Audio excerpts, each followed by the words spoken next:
The bridge was narrow, barely wide enough for one vehicle. It spanned a dry canal with steep concrete sides dropping to cracked earth below. Rusted, bent railings lined the edges. On the far side, the road curved sharply between two large warehouses, blocking the view. Crossing narrow bridges always slows you down. There's no cover, no easy way to turn back, and nowhere to hide if things go wrong. We approached from the south, using a stack of abandoned cargo containers for cover. The morning air smelled faintly of oil and dust. Everything looked still, but that sharp curve ahead kept too much hidden for us to feel comfortable. We paused. One teammate scanned the warehouse rooftops through his scope, while another watched the road and the canal below, looking for any sign of recent movement. Nothing. We started to cross, one at a time, keeping our eyes on that curve and the windows above. I was second onto the bridge.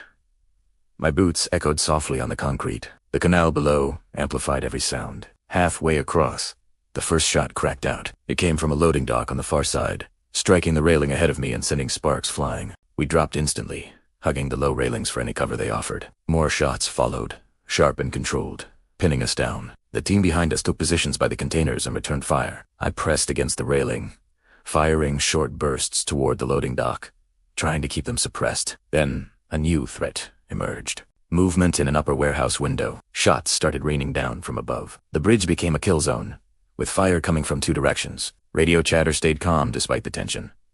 Hold positions.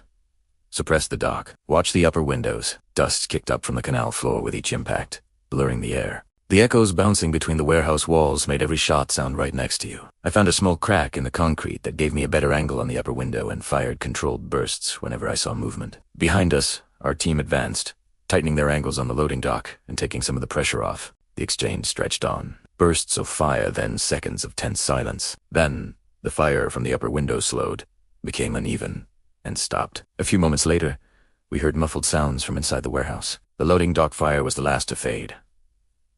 A final burst hit the bridge near me, then silence. We staged, low scanning everything for what felt like an eternity. When we finally crossed, we moved carefully along the warehouse wall, clearing it. I glanced back one last time. The bridge was still, just as it had been before. It reminded me that some paths, once you step onto them, allow no hesitation. You just move forward, you adapt, and you trust the people with you. And sometimes, the silence that comes after is louder than the fight itself. Thanks for watching.